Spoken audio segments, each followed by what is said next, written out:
अस्सलाम वालेकुम नाज़रीन, इमरान याकूब खान साहब और ज़फ़र इलाली साहब के साथ मैं हूं Samina Pasha. Programme view point में आपको खुशामदीद कहती हूँ। नाज़रीन, महंगाई है और बल्कि महंगाई का एक तूफ़ान है, ये कहा जाए तो कम ना होगा। हमेशा ही हम देख रहे हैं कि महंगाई में इजाफा ही देखने में आ रहा है, कोई खातिर खा कमी नहीं हुई। और चीनी की कीमत की बात करें तो मुँह कड़वा हो जाता है, खाने पीने की अशिया की कीमतों की बात करें तो भूख उड़ जाती है, और अगर पेट्रोल प्राइस की बात की जाए तो इंसान जहाँ खड़ा होता है वहीं खड़े का खड़ा सुन होकर रह जाता है। तो सूरत हाल ये है कि जो ज़रूरियात ज़िंदगी हैं वो बिल्कुल ऐसा लग रहा है कि आवाम की पहुंच से दूर होते जा रहे हैं और आवाम इस पर सरापा एहतजाज नज़र आ रहे हैं। लेकिन ऐसी सूरत हाल से निमटने के लिए प्राइम मिनिस्टर ऑफ पाकिस्तान ने एक तारीखी कदम उठाया और उनका ये कहना है कि पाकिस्तान का सबसे बड़ा रिलीफ पैकेज है, जो सब्सिडी की सूरत में बहुत ज़्यादा अफराद यानी 13 करोड़ अफराद तक उनका कहना है कि ये पहुंचाई जाएगी। और उसके लिए एक बाकायदा उन्होंने मैकेनिज़्म भी तरतीब दिया और उनका ये कहना है कि जी ये सब्सिडी बुनियादी तीन चीज़ों यानी घी, दालें और आटे की उस फराहमी के ऊपर होगी। लेकिन जब ये ऐलान हुआ उसके अगले ही दिन हम देखा कि पेट्रोल की प्राइस में 8 रुपये से ज़ायद का इजाफा हो गया। और उसके बाद फिर से हम देखते हैं कि जब पेट्रोल प्राइस महंगी होती है तो फिर हर चीज़ महंगी नज़र आती है। इतना ही नहीं, अब सुनीद है कि जनाब बिजली फिर से महंगी हो रही है। ये सारी सूरत हाल समझ नहीं आ रही कि एक जानिब तो हम रिलीफ के दावे सुन रहे हैं, कोशिश कर रही है हुकूमत के रिलीफ दिया जाए, लेकिन साथ ही साथ दूसरी जानिब से ऐसे लग रहा है कि आवाम की जेबों से पैसे निकाले जा रहे हैं। वो शुगर जिसके बारे में प्राइम मिनिस्टर ऑफ पाकिस्तान ने कहा था कि अब ये महंगी नहीं होगी, वो जड़ तक पहुंच चुके हैं मसले की, वो हम देख रहे हैं कि अब 150 तक तकरीबन पहुंच चुकी है अगर एवरेज में बात करूं, वरना 140 से 160 के दरमियान इसकी कीमत पहुंच चुकी है मुल्क में। तो आखिर ये सारा घन चक्कर है क्या? एक हाथ से दे के दूसरे हाथ डाला जा रहा है, लूटा जा रहा है आवाम को? और फिर ये भी कि इस रिलीफ से कितना रिलीफ मिलेगा आवाम को, इसका प्रोसेस कैसा है, उस पर भी बात करेंगे। और इस सारी चीज़ों से जुड़ी सियासी मुश्किलात जो हुकूमत के लिए बन सकती हैं उसके हवाले से भी गुफ्तगू होगी। आप सबको मैं खुशामदीद कहती हूँ। इससे बेशतर कि इमरान साहब हम डिस्कशन की तरफ आए, मैं चाहती हूँ कि थोड़ा सा अपोजिशन का रद्द-ए-अमल भी देख लें कि जाहिर है कि इस सारी सिचुएशन में अपोजिशन ने भी रद्द-ए-अमल दिया है, वो जाहिर हुकूमत के खिलाफ बयानबाजी भी करेंगे। क्या इस मौके पर ख्वाजा आसिफ साहब ने कहा, PMLN के सीनियर रहनुमा ने कौमी असम्बली में, आइए आपको ये रिलीफ पैकेज है। पेट्रोल जो है वो कहाँ का कहाँ पहुँच गया है, ये कैसी हुकूमत है, कौन से वादे हैं? जनाबे वाला कहाँ है वो शख्स जो कंटेनर पे गुफ्तगू करता था? हम उसको ढूंढ रहे हैं ताकि उसको जाके पूछेंगे तुमने क्या कहा था और आज हो क्या रहा है। जो ये दावे करता था, सब जुबान दिखाता था, आवाम के साथ धोखा हुआ है। वो 200 अरब डॉलर कहाँ गए, वो 50 लाख नौकरियां कहाँ गई, वो 1 करोड़ घर कहाँ गए? क्या हो रहा है इस मुल्क के साथ? ये ऐवानी नोटिस लेगा तो कौन नोटिस लेगा? दूसरी जानिब मुर्तज़ा वहाब जो कि एडमिनिस्ट्रेटर कराची हैं, उन्होंने चीनी की प्राइस के हवाले से क्या बात की वो भी सुनिए। मदीने की रियासत में आज इस्लामी जमहूरिया पाकिस्तान में इमरान खान साहब की हुकूमत में 150 रुपये किलो चीनी मिलने की हम कोशिश कर रहे हैं। बहुत सारे लोगों को 150 रुपये किलो पर चीनी नहीं मिल रही। लोग ढूंढ रहे हैं कि कहाँ है वो पाकिस्तान जिसका वादा इमरान खान साहब ने किया था। इमरान साहब, वादा तो फिर वो क्या जो वफा हो गया, लेकिन सवाल ये है कि जो रिलीफ पैकेज दिया जा रहा है, आप समझते हैं इस बढ़ती हुई महंगाई का वो तोड़ है, या तोड़ नहीं है तो कम से कम थोड़ा तो रिलीफ मिलेगा? बिस्मिल्लाहिर्रहमानिर्रहीम। समीना, रिलीफ मिलने की जो बात है ना, इस पे भी बात कर लेते हैं। डॉक्टर फ़र्रुख सलीम साहब हैं, आप जानती हैं उन्हें, माशाल्लाह माहिर मौशियात है। उन्होंने इस रिलीफ पे बड़ा अच्छा रिएक्शन दिया। उन्होंने ट्वीट किया है, उन्होंने कहा जी 13 करोड़ आवाम को 120 अरब रुपए का रिलीफ देने का जो प्राइम मिनिस्टर ने ऐलान किया है, उसको अगर फी फर्द हिसाब लगाएं तो 154 रुपये यानी 150 रुपया तकरीबन 154 रुपये महाना बनता है फी फर्द। अब आप मुझे सिर्फ ये बता दें कि जो 13 करोड़ आवाम को रिलीफ देने का इतना शोर मचाया जा रहा है, उसको महीने में 154 रुपये क्या रिलीफ होगा? ये तो ऊंट के मुंह में जीरे वाली बात भी नहीं है। बात ये है, अगर आप सच सुनना चाहती हैं ना तो यकीन करें, मुझे आज इस पे बात करते हुए शर्म आ रही है और खौफ भी आ रहा है। मुझे डर इस बात का है कि अब कहीं वाकई ऐसे हालात ना बन जाएं कि लोग गिरेबानों से पकड़ के जो गाड़ियों में बैठे हैं उनको निकालें, उनको रोड पे ला के उनकी फेंटी लगाएं और उनसे ये कहें कि हमारे घर में बच्चे भूख से मर रहे हैं, हमारे घर में दूध नहीं है बच्चों को देने के लिए, रोटी नहीं है, और तुम बड़ी गाड़ियों पे फिर रहे हो। तुम्हारे बच्चे एसी में बैठे और हमारे घर में बिजली भी नहीं है। आप अभी फरमा रही थी कि शुनीद है कि बिजली भी महंगी की जा रही है। बिजली महंगी हो चुकी है, बिजली महंगी होने का भी आज माशाल्लाह से ऐलान हो गया। ये पहला मौका है कि वज़ीर आज़म इमरान खान साहब ने इतनी फुर्ती दिखाई है। परसों उन्होंने कहा कि पेट्रोल महंगा होगा, तो आज उन्होंने कीमतें कल बढ़ा भी दी। रात के अंधेरे में ऐसी कीमतें बढ़ाई कि 8 रुपये 5 पैसे फी लीटर पेट्रोल महंगा हो गया। उसके बाद आज बिजली भी महंगी हो गई है। मुझे अब ये बताएं कि जब पेट्रोल महंगा होगा, बिजली महंगी होगी, अभी हिलाली साहब फरमाएंगे कि ये क्या करें, इंटरनेशनल मार्केट्स हैं, इसमें इमरान खान का कसूर नहीं है। बिल्कुल मैं 100% एग्री हूँ हिलाली साहब से, लेकिन मुझे आप ये बता दें ये कसूर मेरा है, ये कसूर आपका है या उस गरीब आवाम का है जिसको ये सारा भुगतना पड़ रहा है? आप ऐसी बातें क्यों करते हैं, इस तरह के वादे क्यों करते हैं जो आप कर नहीं सकते? आपने अवाम को ख्वाब कुछ और दिखाए थे, आपने उसके बिल्कुल उलट करना शुरू कर दिया। मुझे सिर्फ इतनी एक चीज़ बता दें, मैं इमरान खान साहब से हाथ जोड़ के ये ऑन कैमरा हाथ जोड़ के ये अपील करना चाहता हूँ कि खुदा का वास्ता आप कोई एक्शन ना लिया करें, क्योंकि जब आप बतौर वज़ीर आज़म कोई एक्शन लेते हैं तो उसका रिएक्शन अवाम को भुगतना पड़ता है, हम सब को भुगतना पड़ता है। आप कहते हैं रिलीफ मिलेगा, महंगाई उससे 2 गुना ज़्यादा हो जाती है, तकलीफ मिल जाती है। हाँ जी, आप कहते हैं चीनी सस्ती होगी, चीनी 150 को छू ले। आपको याद होगा इसी प्रोग्राम में मैं बैठ के कहता था, मैंने फिगर दिया था कि अगर हुकूमत ने ये मामला चीनी की इस तरह ना दिए तो ये चीनी 150 रुपये तक पहुंचेगी। ठीक, काश कि आज हम वो दिखा सकते वही बात कि मैंने कितने महीने पहले बात ये की थी। अब अगर मेरे जैसे आदमी को, एक आम आदमी को जिसको हुकूमती रसाई भी नहीं चीज़ों तक, ये अंदाज़ा हो सकता है, तो जो हुकूमत में बैठे लोग हैं जिनका ये काम है, उन्हें क्यों इस बात का अंदाज़ा नहीं होता? वो क्यों इस पे अमल नहीं करते? बिल्कुल ठीक है। हिलाली साहब, एक तो ओवरऑल आप जिस तरह भी रिस्पॉन्ड करना चाहें, जो महंगाई की लहर और जो प्राइम मिनिस्टर साहब का रिलीफ पैकेज है, पहले तो उस पर आप बात कर लें, फिर हम इस पर और भी डिटेल में बात करते हैं कि क्या इसमें बेहतरी हो सकती थी। लेकिन आपको रिलीफ पैकेज कैसा लगा?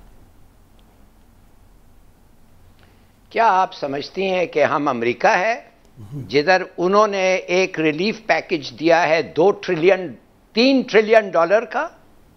हमारे पास इतने पैसे हैं? हमारे पास कर्ज के अलावा है क्या? और कर्ज का मतलब डेफिसिट जब होता है उसके माने आप नोट छापते हैं, और जब आप नोट छापते हैं तो पैसे बढ़ते हैं इन सर्कुलेशन। जब वो होता है इन्फ्लेशन होता है।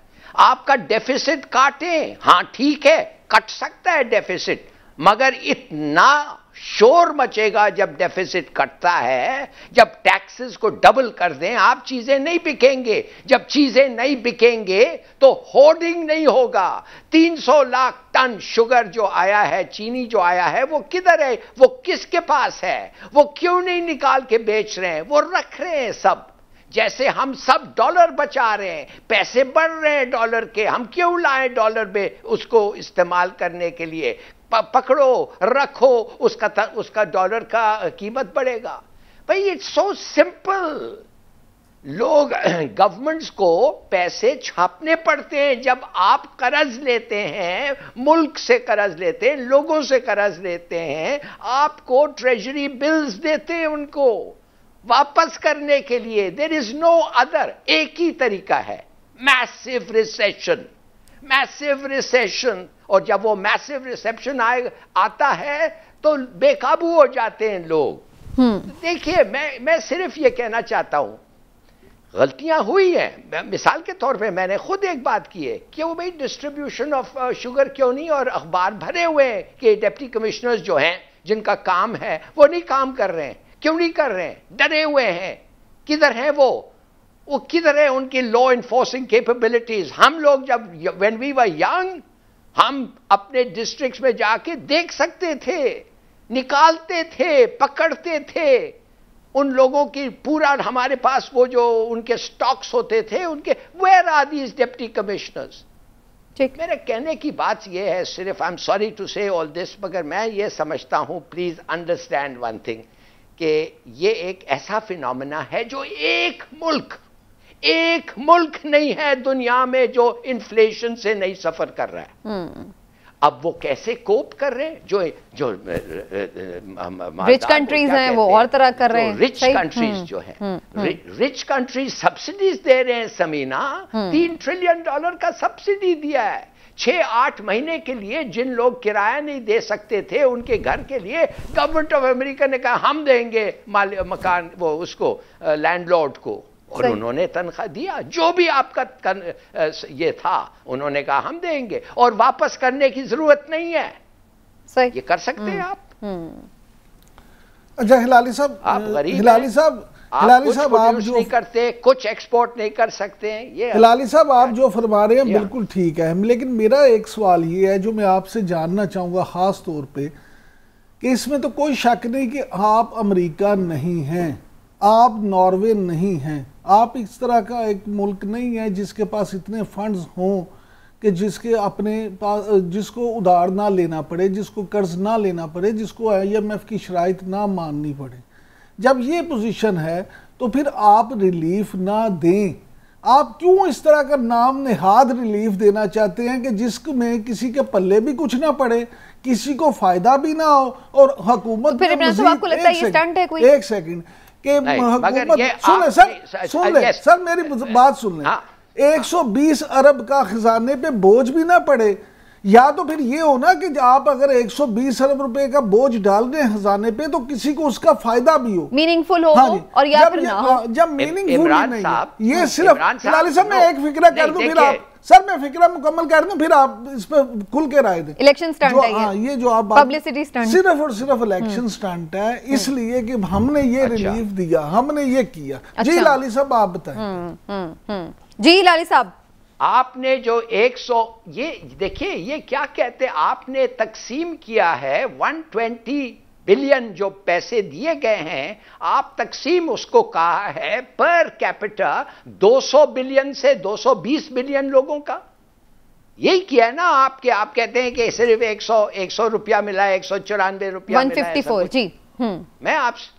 मैं आपसे कहना चाहता हूं कि ये उनके लिए नहीं है, ये सब लोगों के लिए नहीं है, नहीं। ये उन लोगों के लिए है जिसके पास कुछ नहीं है। नहीं सर, वजीर आजम साहब हर आदमी को सर वजीर आजम साहब ने कहा है कि 13 करोड़ अवाम को इससे फायदा होगा, 13 करोड़ अवाम इससे मुस्तफीद होंगे। वजीर आजम इमरान खान साहब ने अपनी तकरीर में ये कहा जिसमें उन्होंने ये रिलीफ का ऐलान किया। अब अगर आप 120 अरब को 13 करोड़ पे डिवाइड करते हैं तो पर वो ठीक हो गया। हाँ। लेकिन अब इमरान साहब इसमें मेरा एक सवाल ये बुनियादी, चलिए माना ये 154 नहीं बल्कि 1054 रुपए रकम है जो कि रिलीफ की सूरत में हर शख्स को मिल जाए, लेकिन प्रॉब्लम ये कि क्या वो वाकई उस तक पहुंचेगी? पहला सवाल तो बेसिक ही है। एक तो ये कि जो शफाफियत है वो कैसे होगी? क्या ऐसा नहीं होगा कि दुकानदार, जो एक रजिस्टर्ड दुकानदार, वो सब्सिडी वाले चीज़ें आम निर्खों पे बेचना शुरू कर दे? और फिर जो इतना कॉम्प्लेक्स किस्म का इसका प्रोसेस है, कल मैं सुन रही थी मुजम्मिल असलम साहब को, भट्टी साहब के शो में खबर है में वो बात कर रहे थे, एक्सप्लेन कर रहे थे, वो इतना कॉम्प्लिकेटेड प्रोसेस मुझे लग रहा था कि हमारे वो अवाम जो एक कीपैड वाले फ़ोन से नंबर डायल नहीं कर सकते, वो कैसे उसको एक्सेस करेंगे? मुझे तो ये समझ नहीं आ रहा कि कोड आएगा, वो बताएंगे और किस तरीके से, तो कैसे वो, बल्कि वो है हमारे पास मुजम्मिल असलम साहब ने क्या तरीका कार उसका बताया, सुन लेते हैं जी। पीर से एक वेबसाइट आ जाएगी, वो अपना शनाख्ती कार्ड और अगर उसके नाम पे मोबाइल सिम है तो वो डाल देगा। एहसास की जो टीम है वो उसको असेस करेगी और अगर आपकी आमदनी 31,000 से कम है और अगर उनका डेटाबेस वो प्रूफ करता है तो आप इस स्कीम के हकदार हो जाएंगे। आप किसी भी करियाना स्टोर में चले जाएंगे जो रजिस्टर्ड होगा, आप जाके अपना शनाख्ती कार्ड नंबर मुंह से बोलेंगे, फिर वो आपका जो है वो मोबाइल पे अपने शनाख्ती कार्ड नंबर डालेगा और उस वक्त आप उसे कह देंगे मुझे 5 किलो आटा दे दो। अब वो जैसे ही वो अपने मोबाइल फोन पे डालेगा, आपके मोबाइल पे उसी वक्त कोड आएगा, दुकानदार वो कोड डालेगा, 400 रुपए की जगह जो है आपसे वो 30% कम लेकर 280 रुपए लेगा और आपको रवाना कर देगा। तो ये इतना लंबा प्रोसेस है, मैं तो घूम के रह गई कि ये 1 किलो आटे के लिए कितना मसला होगा। अब बात यही है, आपको याद होगा टारगेट है ना। नहीं माफ करिए, 1 मिनट, यू सी, माफ करिए, आप बिल्कुल सही कह रहे थे, मैं गलत था, आप बिल्कुल सही कह रहे थे। ये है टारगेटेड सब्सिडी। अब ये जो बता रहे हैं, ये टारगेटेड सब्सिडी का मतलब ये है, अगर आपका इनकम एक इनकम से कम हो, 31,000 से कम हो, तो ये इस तरीके से आपको सब्सिडी मिलेगा। इन अदर वर्ड्स, उन लोगों को सब्सिडी मिलेगा जिनको जरूरत है। ये 13 करोड़ लोगों को नहीं मिलेगा, बल्कि वो लोग जो 30,000 से कम जिनकी आमदनी है। ये तो बात क्लियर हो गई लाली साहब, ठीक है, नीडी लोगों को मिल जाएगा, फाइन इनफ, गुड इनफ। लेकिन अब मेरा तो अगला सवाल है उससे कि इसका प्रोसेस इतना कॉम्प्लिकेटेड लग रहा है और इसमें बहुत सारे इफ्स एंड बट्स हैं, मुझे तो समझ में नहीं आ रहा है कि ये कैसे होगा। अच्छा, इसमें नहीं, कॉम्प्लिकेटेड तो नहीं है समीना, आप खुद कह रही हैं। देखिए, आप कह रही हैं कि वो आता है, अपना शिनाख्ती कार्ड का नंबर उतना तो कर सकता है। आफ्टर दैट हर चीज जो होगा वो उसका वो जो दुकान वाला है ना, वो करेगा। The man who is distributing the subsidy, है ना, हिलाली साहब, वो देखेगा कि आपका कितना बचत होता है और आपको बताएगा, और फिर आप नहीं, वो उससे पहले सर वो कोड भी आना है एक, पहले वो NIC बताएगा, फिर वो NIC दुकानदार भिजवाएगा ऐप में, वो अप्रूव होगा, फिर कोड मिलेगा। अच्छा समीना, मैं आपको बताता हूँ इसमें जो 2-3 बातें हैं। हिलाली साहब, पहली बात ये कि क्या आप समझते हैं कि हमारे यहाँ दुकानदार का मिजाज ऐसा है कि एक तरफ मेरे या आप जैसा गाहक उसको पूरे पैसे दे के चीज़ खरीदने वाला खड़ा हो और दूसरी तरफ उसको एक कोड वाला, तो वो कोड वाले की बात सुनेगा, उस पर ध्यान देगा, या आपको या मुझे पहले सौदा देगा? पहली बात, उस बेचारे को वहाँ पे भी जलील होना पड़ेगा, उसकी इज्जत नफ्स वहाँ पे भी मजरू होगी।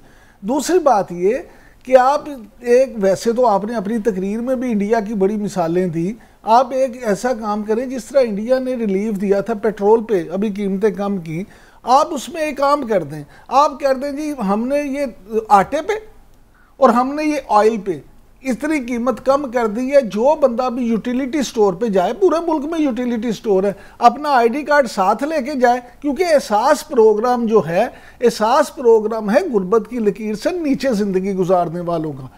आपके पास डेटाबेस है यूटिलिटी एक्साइज टैक्स आप कम नहीं कर सकते सर, सुन तो लेना, आप नहीं कर सकते एक्साइज टैक्स जो इंडिया ने काटा है, इसलिए IMF आपको इजाजत नहीं देगा। सर मैं कभी कह रहा हूँ आपसे वो करें, मैं तो आपसे ये कह रहा हूँ कि जिस तरह उन्होंने एक चीज में कमी कर दी, आप उसी तरह आटे में और उसमें कमी कर दें, ऑयल में, वहां पे जाए। ये कुकिंग ऑयल की मैं बात कर रहा हूँ सर, घी की, जो लोगों ने खाने के लिए इस्तेमाल करना है। आप यूटिलिटी स्टोर पे एक आम आदमी जाए, वो अपना ID कार्ड साथ ले जाए, उसका नंबर बताए, वहां वो करके उसको दे दे।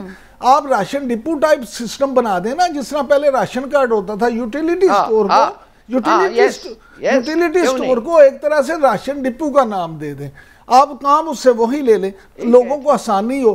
बात ये आपको याद होगा, मैंने बजट जब आया था तो बजट के दिनों में मैंने ये बात की थी कि ये बजट एक ऐसा बजट है जिसके बाद एक तूफान बदतमीजी आएगा, लोग जो है ना वो संभाल नहीं सकेंगे। आज वो दिन आ गया। मैं आपसे फिर कहता हूँ समीना, मुझे ये चीजें देख के खौफ आ रहा है, क्योंकि ये ऐसी चीज है जो मुझे रुकती हुई नजर नहीं आ रही। IMF जो है वो आपको पैसे देने को तैयार नहीं है। लेकिन अगेन वही बात आ जाती है ना, जो कि प्रोसेस बेहतर हो सकता था अगर इंटेंशन आपकी सही है, लेकिन आपको तो लग रहा है कि ये है ही इलेक्शन स्टंट, या आप समझ लें कि उन्होंने सिर्फ एक ढकोसला दिया है। इलेक्शन नहीं जी हिलाली साहब आप कमेंट कर लें। Samina please understand one thing, ये गैर जिम्मेवारी बात हो रही है कि एक गरीब आदमी आएगा और शॉपकीपर उसको नहीं देखेगा, उसको लात मार के निकाल देगा और सिर्फ अमीर आदमी का देखेगा। ये गलत बात है कहना ऐसी बातें। ये एक ऐसा वक्त है और ऐसा माहौल है हमारे मुल्क में जिधर पॉवर्टी लाइन जो है उसके नीचे होना इट्स बड़ा तंग। आई मीन इट इज जो आदमी देख के गरीब को इस किस्म की मजाक करता है उसको तो मेरे ख्याल में फेंटियां लगनी चाहिए। मेरे ख्याल में अगर गरीब लोग जाएं, ये ठीक कह रहा है इमरान, राशन डिपो उसको नाम दो और फिर जाके खड़े हो जाओ। सब लोग वो जो लाइन में होंगे वो सब गरीब होंगे, और अगर वो अमीर आदमी गुजर के उनके हंसना चाहता है या उनको फूलिश कहना चाहता है, बेशक करे, शायद इंशाल्लाह उसको फेंटी भी लग जाए, मगर मतलब अगर रिलीफ देना चाहते हैं तो इससे बेहतर तरीकाकार हो सकता है। चलिए, लेकिन अब इन सब चीजों पे ना हमजा शहबाज शरीफ साहब ने एक अलग मंतक निकालिया और उन्होंने इसका एक अलग हल सोचा है। वो ही कहते हैं कि जी सब बर्बादी का हल ये है कि हुकूमत को घर भेजने के मुतालिक तमाम सोचना चाहिए। हमजा शहबाज शरीफ ने क्या तजवीज़ दी है, जरा वो भी सुन लीजिए। तमाम सियासी जमातों की ये कौमी जिम्मेदारी है कि पाकिस्तान की डूबती हुई मईशत को संभाला देने के लिए आईनी रास्ते निकालें और इस हुकूमत से छुटकारे का बंदोबस्त करें। तो इमरान साहब, अभी लास्ट टाइम तक तो हम यही सोच रहे थे कि जी शायद नवाज शरीफ साहब राजी नहीं है कि अभी कोई अदम एतमाद आए या कोई हलचल इस तरह की हो पंजाब में या वफाक में। हमजा शहबाज की इस बात से आप कैसे इसको इंटरप्रेट करेंगे, क्या करने जा रहे हैं पीएम? मैं समझता हूं कि बतौर opposition leader Punjab assembly Hamza Shahbaz ने बिल्कुल ठीक बयान दिया है। उसकी बुनियादी वजह यह है कि उनको और क्या बयान देना चाहिए, उनको तो बयान ही ये सूट करता है कि जनाब क्योंकि हुकूमत की कारकर्दगी ठीक नहीं है, क्योंकि हुकूमत महंगाई बहुत बढ़ा रही है, क्योंकि हुकूमत आवाम को रिलीफ नहीं दे रही, इसलिए तमाम जमातों को चाहिए कि वो इसको ख़त्म करने के लिए कोई भी आईनी रास्ता इख्तियार करें। शहबाज शरीफ साहब ने आज मौलाना से भी राब्ता किया है, बिलावल से भी उनका राब्ता हुआ है। बिल्कुल किया, खुर्शीद शाह साहब से उनकी मुलाकात भी मुतवक्को है। बात ये नहीं है, बात ये है, मैं ये समझता हूँ ज़ाती तौर पे कि मुस्लिम लीग नून फौरी तौर पे तहरीक अदम इत्मीद लाए या ना लाए, लेकिन इस तरह की बातें करके और इस तरह की मूव बना के वो हुकूमत को अंडर प्रेशर जरूर लाएंगे और काफी ज्यादा लाएंगे, क्योंकि जब इस तरह की सूरत हाल होगी तो एक तो हुकूमत महंगाई की वजह से अंडर प्रेशर है, उस पर अवामी दबाव रोज बरोज बढ़ रहा है। दूसरा, जब अपोजिशन लीडर इस तरह की बात करेंगे, अपोजिशन वाले खड़े होकर ऐसी बात करेंगे और जब मार्जिन भी बहुत थिन हो तो उस वक्त उनके लिए मजीद खतरा होगा कि वाकई इस तरह की मूवमेंट हो ना जाए। तो मैं समझता हूँ कि हमजा शहबाज ने सियासी तौर पर सही बात की, ठीक है, लेकिन उधर सियासी तौर पे इमरान खान साहब ने, हिलाली साहब ये बात की है कि अगर ये दो खानदान अपनी लूटी हुई दौलत वापस ले आए तो मैं कीमतें आधी कर दूंगा। तो ये भी आप समझते हैं कि ये सियासी बयान है उनका, प्राइम मिनिस्टर साहब का? देखिए, मैं ये छोड़िए, वो आई थिंक जो इमरान खान ने कहा था उसको क्या डिस्कस करना है। मैं ये कहना चाहता हूँ, ये जो हमजा कह रहा है ना, अच्छा। तो अच्छी बात है ना, तो नो कॉन्फिडेंस मोशन मूव करो, इस गवर्नमेंट को हटाओ, मगर मैं आपको लिख के देता हूं ये नहीं करना चाहते हैं, ये नहीं करेंगे, इसलिए नहीं करेंगे, इनके पास कोई हल नहीं है इस इन्फ्लेशन का। There is no solution. अगर आप गवर्नमेंट 10 बदल दें फिर भी आपको सोल्यूशन नहीं होगा। ये हमारे लोगों की खोपड़ी के अंदर नहीं बैठ सकता है। 19-20 का फर्क होगा, चलो ज्यादा 18-20 का फर्क होगा, और नहीं होगा। इसलिए ना आपके पास पैसे हैं, ना आपके पास मनूवरेबिलिटी है। आईएमएफ ने आपको पकड़ा हुआ है, अमेरिकनों ने आपसे जो बदला ले रहे हैं एब्सोल्युटली नॉट का, जो वो बदला ले रहे हैं अफगानिस्तान के बारे में, जिस किस्म की होल्ड आईएमएफ ने तो कहा है कि 8 रुपया पेट्रोल अभी बढ़ाओ, नहीं बढ़ाओगे हम तुम्हें पैसे नहीं देंगे। We will scratch the trunk। ठीक है, ब्रेक लेनी है मुझे, सही है, क्योंकि किसी के पास हल नहीं है तो कोई भी ये नहीं चाहता कि हम पॉपुलर हो जाए। ब्रेक से पहले सिर्फ एक बात, हिलाली साहब, ये वहम दिल से निकाल दें। एब्सोल्युटली नॉट था, जो एब्सोल्युटली नॉट सिर्फ अवाम के, वो भी एक सियासी नारा था। चीजें सारी सामने आ रही हैं, किसी को एब्सोल्युटली नॉट पता नहीं किसको कहा सामने। अमेरिका तो कहता हमने तो नहीं कहा, ना हमने कोई डिमांड की थी, तो ये भी एक सियासी। लेकिन वैसे रशियन सदर का तो इंटरव्यू आया, उन्होंने कहा है कि पाकिस्तान ने इनकार कर दिया जो अमेरिका चाहता था। ये रशियन सदर ने कहा है, कोई पाकिस्तानी मीडिया की बात। एनीवेज, इस पर फिर कभी डिबेट। अभी एक ब्रेक से वापस आएंगे तो बात करेंगे कि हुकूमत और टीटीपी के दरमियान मुज़ाकरात, जिसका पहले इंदिया दिया गया था, अब वो शुरू हो चुके हैं, और ये मुज़ाकरात किस हद तक हैं, किस लेवल पर हैं, और इनका क्या मुस्तकबिल है, इस पर बात होगी ब्रेक के बाद।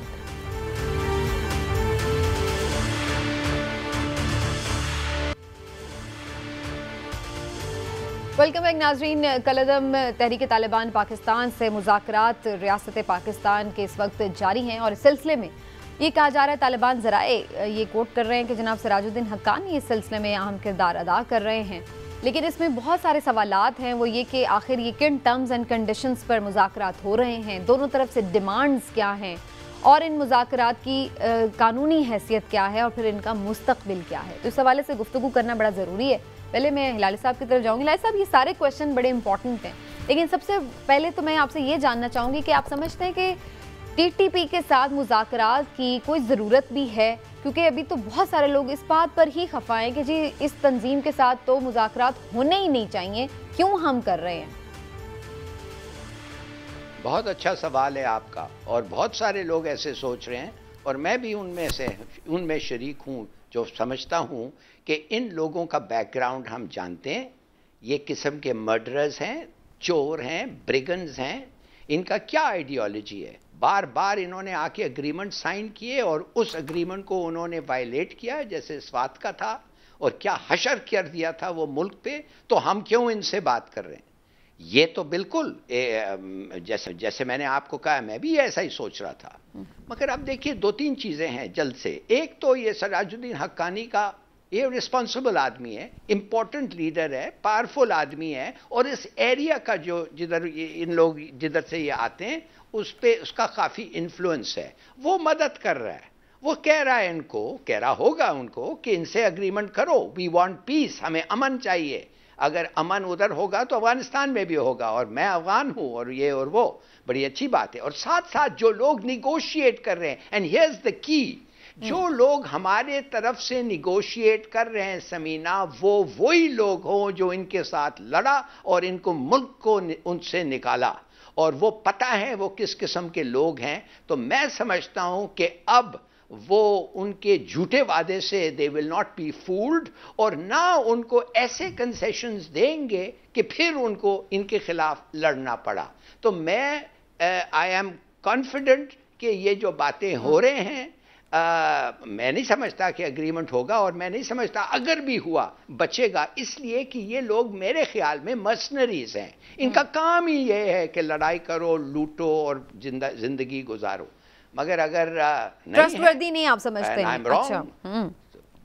अच्छा, बड़ी अच्छी बात होगी अगर कुछ ना कुछ हुआ तो। लेकिन ये टाइमिंग ठीक है हिलाली साहब इस तरह के डायलॉग्स के लिए, इस तरह के मुज़ाकरात के लिए?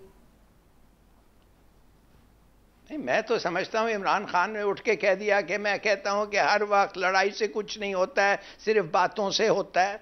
पूरी दुनिया लड़ती है। You need to fight at a time and you need to talk at a time. जब वक्त होता है लड़ने का, आपको लड़ना पड़ता है। जैसे वो वक्त आ गया था स्वात पे, और ये कहते रहे नहीं लड़ाई मत करो, बस दे दो, नहीं नहीं नहीं इंशाल्लाह, ये वो कुछ नहीं हुआ, लड़ना पड़ा, इनको निकालना पड़ा, 70,000 लोग मारे गए। तो मेरे ख्याल में ये कहना कि इसलिए कि बातचीत अच्छी होती है, बातचीत करो, और शायद वक्त है बातचीत के लिए। ठीक है। और फिर हम देख भी चुके हैं कि पहले भी बहुत सारे जो एग्रीमेंट्स हुए हैं, तो फिर उनका क्या अंजाम रहा। लेकिन इमरान साहब, आपका क्या ख्याल है, किन टर्म्स एंड कंडीशंस पर ये मुज़ाकरात हो रहे हैं, और क्या इस सिलसिले में तमाम स्टेक होल्डर्स रियासत पाकिस्तान के एक पेज पर हैं?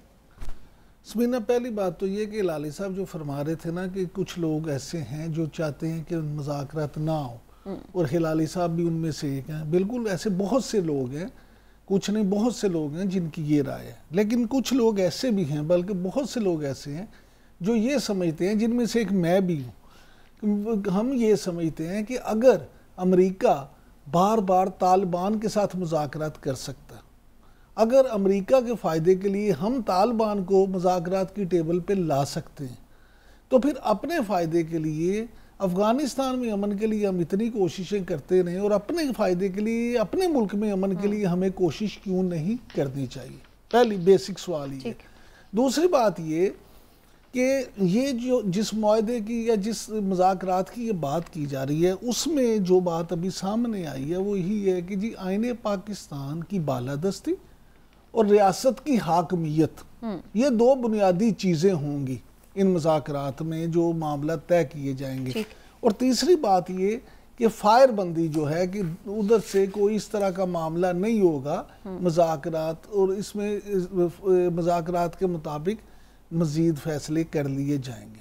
अब देखिए, इस इनमें से कोई चीज़ ऐसी है जिसका रियासत पाकिस्तान को नुकसान हो? नहीं नुकसान। और फिर सबसे बड़ी बात ये कि ये एक ऐसा काम है कि जिसमें कभी भी रियासत की रीट के बगैर ये काम हो ही नहीं सकता, और ना ही सिर्फ हुकूमत ये अपनी मर्जी से काम कर सकती है। जब तक तमाम स्टेक होल्डर्स इस बात पे मुत्तफिक ना हो, क्योंकि ये काम ऐसा है कि ये मुज़ाकरात जो है उनमें कोऑर्डिनेशन ही सराजुद्दीन हक्कानी साहब की सिर्फ हुकूमती लोगों से कोऑर्डिनेशन नहीं है, बल्कि उनकी रियासती इदारों के साथ भी कोऑर्डिनेशन है। और सराजुद्दीन हक्कानी साहब जो हैं उनका बहुत ज्यादा ताल्लुक है जामिया हकानिया से। ये जो मौलाना समीउल हक का मदरसा था, आपको याद होगा कि बहुत से तालिबान यहाँ के पढ़े लिखे पढ़े हुए, तो उनका एक इम्पोर्टेंट इसमें रोल है, इम्पोर्टेंट रोल है। और वो सारी चीजें जो है, मैं इस पे बात करती हूँ, लेकिन लाली साहब का कमेंट ले लूं। जी लाली साहब। पहले बात तो ये है कि ये कहना कि अफगान तालिबान और टीटीपी के जो लोग हैं वो एक ही हैं, कि वो पाकिस्तान में वो करना चाहते हैं जो अफगान तालिबान ने अफगानिस्तान में किया, ये बिल्कुल गलत है। ये जो लोग हैं जो टीटीपी हैं, इनके बैकग्राउंड हम अच्छी तरीके से जानते हैं, इनके रवैया, इनके सोच ख्याल और सब चीज़ हम जानते हैं। इन्होंने क्या किया जब इनके पास एक थोड़ा सा हमारे मुल्क का हिस्सा इनके कंट्रोल में था, हम वो भी जानते हैं कैसे लोगों के साथ क्या रवैया किया। देखिए बड़ा फर्क है, एक आइडियोलॉजिकल अपोनेंट है, फो है, दुश्मन है बेशक आइडियोलॉजिकल, खासतौर अमेरिकनों का, हमारा नहीं, अमेरिकनों का, और अमेरिकनों के और एज एन ऑर्गेनाइज्ड फोर्स। ये नहीं कि रेप और प्लंडर, ये नहीं कि चोरी और मैसेकर्स, ये नहीं थे वो। तो ये और इनके साथ उनको लगाना मैं ख्याल था बिल्कुल। और टीटीपी के बारे में तो सब ये कुछ एलिमेंट्स अगर हमने सुनते रहे हैं कि ये तो इंडिया से भी फंडिंग लेते रहे हैं, और ये बाकायदा पाकिस्तान में इंस्टेबिलिटी के लिए यूज होते हैं, जबकि अफगान तालिबान के बारे। लेकिन इमरान साहब, इसमें मेरा ये सवाल भी है कि क्या अफगान तालिबान इनके गारंटर बनेंगे, हम ये समझें इसलिए हम उनसे टॉक्स कर रहे हैं? पहली बात ये है कि मुझे हंसी इसलिए आ रही थी कि हिलाली साहब, आपको याद होगा कि जब तालिबान के साथ ये मामला तो हो रहे थे, तो उस वक्त हिलाली साहब इसी प्रोग्राम में कई दफ़ा ये कह रहे थे ये सब एक ही है, ये टीटीपी पाकिस्तान और वो भी एक ही है। ये सब हो सकता है। हाँ जी, हाँ जी, यस। बात जी सर, ऐसे ही है। अब होता ये है कि चीज़ें टाइम टू टाइम वेरी करती हैं। बिल्कुल 100% आपने ठीक कहा।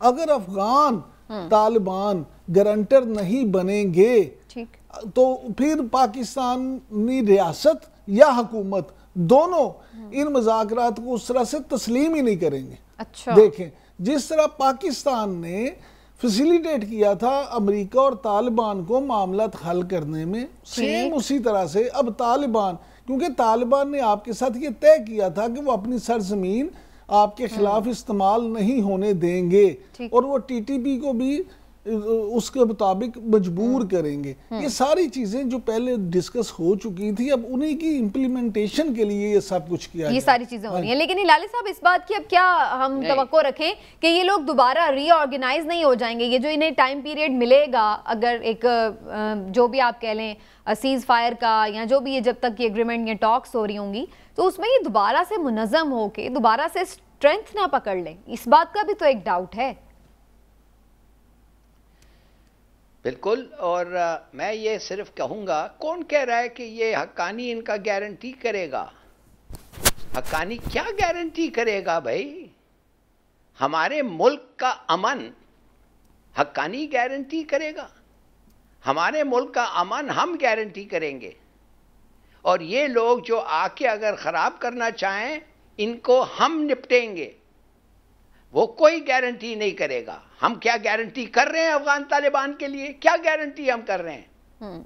हम कह रहे हैं कि वो औरतों को एजुकेशन देंगे, हम कह रहे हैं हम कोशिश करेंगे, हम गारंटी कुछ नहीं कर रहे हैं, ना ये गारंटी कर रहे हैं, नंबर 1। ठीक। और दूसरी बात है, इन्होंने लड़ा है, लोगों को मारा है, कत्ल किया है, और जो हरकतें की हैं, तो वाह क्या हरकतें नहीं किया इन्होंने। और और इस वक्त जो लोग ये चाहते हैं रिलीज करना, हम उनको तो नहीं रिलीज करेंगे जिन्होंने मर्डर्स कमिट किए हैं। हाँ, इनके फुट सोल्जर्स हैं जो कहते हैं नहीं लड़ना चाहते हैं, अगर हम हथियार फेंकना चाहते हैं वो। देखिए, आपका गारंटी पाकिस्तान में आपके स्ट्रेंथ है, आपका कुव्वत है, ये नहीं है इस किस्म के डील्स। राइट, कि हमें अपनी फोर्सेस पे, हमने पहले भी अपनी फोर्सेस पे ही फेथ रखा है। एग्जैक्टली। सुन लें, एक ही सीधी सी बात है, बिल्कुल आम बात है ये, कि उस वक्त तक कुछ नहीं होगा जब तक रियासत पाकिस्तान इस पे मुत्तफिक ना हो, नंबर 1। नंबर 2, एक बात समझ लें कि आम माफी का ऐलान तो किया ही नहीं जा सकता। आप कैसे 80,000 जानों को नजराने को बुला सकते हैं? ये बात हो रही है कि कुछ ग्रुप से बात हो रही है, कुछ ग्रुप से, मैं कहता हूँ तमाम ग्रुप से भी बात हो, तो ये नहीं है कि उनके वो जो मिलिटेंट ग्रुप्स हैं या उनमें जो शर पसंद थे या जो उनमें उस तरह के लोग थे, हार्ड क्रिमिनल्स, उनको नहीं छोड़ा जाएगा। 100% माफी नहीं है, ये आम माफी का ऐलान नहीं होने जा रहा।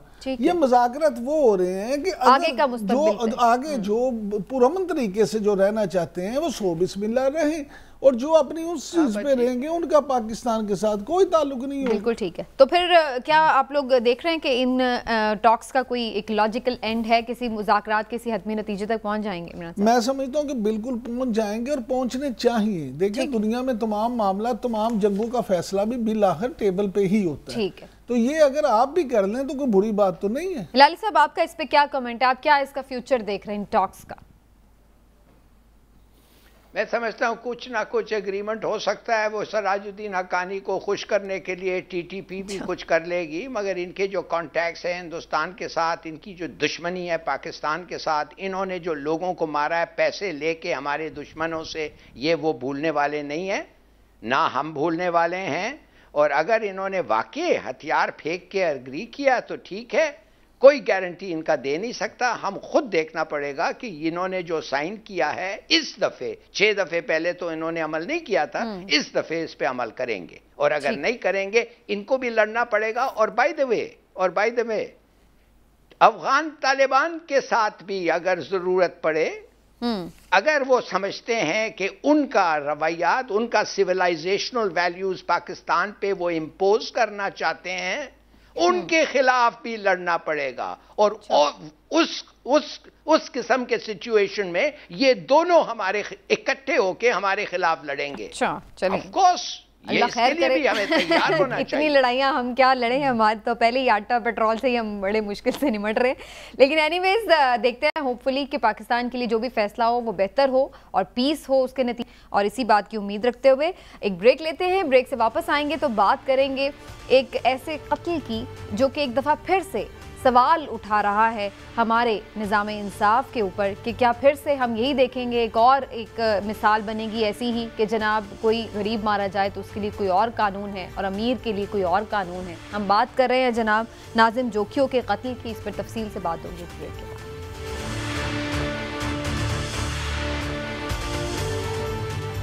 वेलकम बैक नाजरीन।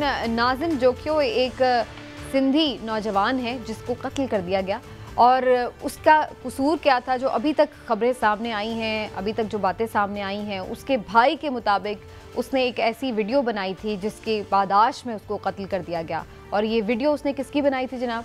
एक रुकने सिंध असेंबली हैं पीपल्स पार्टी के रहनुमा जाम अवैस साहब, उनके मेहमान जो कि कुछ शायद कोई गैर कानूनी शिकार कर रहे थे उसकी उसने वीडियो बनाई थी और उसको उसने जारी भी शायद कर दिया, जिसके बिना पर ना सिर्फ ये कि उसको धमकियां दी गई बल्कि ये भी कहा जा रहा है कि उसको फिर अपने पास बुलवाया गया वहाँ पर, फिर उस पर बेहमाना तशद्दुद किया गया और फिर उसको कत्ल ही कर दिया गया। बाद में उसकी लाश मिली और उसके भाई सरापा एहतजाज है इस पर, उन्होंने ये सारा वाक़या इस तरीके से बयान किया है। लेकिन अब उसके बाद पुलिस ने एक्शन लिया है जनाब, और रुकने सिंध असेंबली जाम अवैस को गिरफ्तार कर लिया गया। अब सवाल इसमें बड़ा इंपॉर्टेंट है वो यही कि एक दफ़ा फिर हम यही जंग देख रहे हैं, वही कशमकश है कि एक बाअसर ज़मींदार वडेरा हो और एक जानिब हम देख रहे हो कि एक आम सा शहरी हो। तो क्या उसको हम ये मान लें कि उसका खून माफ़ है? क्या एक दफ़ा फिर हम देखेंगे कि कोई ऐसी इन्वेस्टिगेशन में हमें लूप होल्स नज़र आएंगे कि जहाँ पर इंसाफ के तकाजे पूरे नहीं होंगे? तो ये कुछ इंपॉर्टेंट क्वेश्चंस हैं सिंध गवर्नमेंट के लिए भी कि वो कैसे इसको जस्टिफाई करती है कि जहाँ पर लवाहिकीन हैं उनकी तसल्ली हो इस मामले के हवाले से। इस पर बात कर लेते हैं जनाब, और इमरान साहब इस पर ज़रूर कमेंट करें कि आपको क्या नज़र आ रहा है नाजिम जोखियो कत्ल केस में जो उसके भाई का मौक़िफ़ है। बाकी तो सारी इन्वेस्टिगेशन के बाद ही चीज़ें सामने आएंगी, लेकिन उनके जो भाई का मौक़िफ़ है वो कितना आपको हकीकत से करीब तर लग रहा है? समीना, जो सिंध में हमारे रिपोर्टर्स हैं, ख़ास तौर पर ठट्ठा शहर में जो मुख्तलिफ जर्नलिस्ट हैं, जब मेरी उनसे बात हुई इस हवाले से, तो उनका ये कहना है कि ये जो नाजिम जोखियो था ये बुनियादी तौर पर एक इनकलाबी सा नौजवान था जो वडेराइज़म और जो वहाँ पे उनकी जग्गा शाही है उसके ख़िलाफ़ अक्सर आवाज़ उठाता था। वो ये कहता था कि ये वडेरे जो हैं ये जिस तरह से आवाम को, आम इंसान को अपना बांदी बना के रखते हैं, जिस तरह से अपना गुलाम बना के रखते हैं और जिस तरह से उन पर मुजालिम डालते हैं, ये वक्तन फ़ौक्तन जब इसे मौका मिलता था उस पर ये आवाज़ उठाता था। ठीक, इसीलिए ये वडेरों को एक आंख नहीं बाता था, पहले से उनकी नज़र में। हाँ जी। अब जब ये मामला हुआ तो ठट्ठा में ही वो जाम अवैस साहब के जो दोस्त थे वो गैर कानूनी शिकार के लिए आए, इसने वो वीडियो बनाई और वो वीडियो, उस वीडियो बनाने से ये सारा मामला जो है वो शुरू हुआ।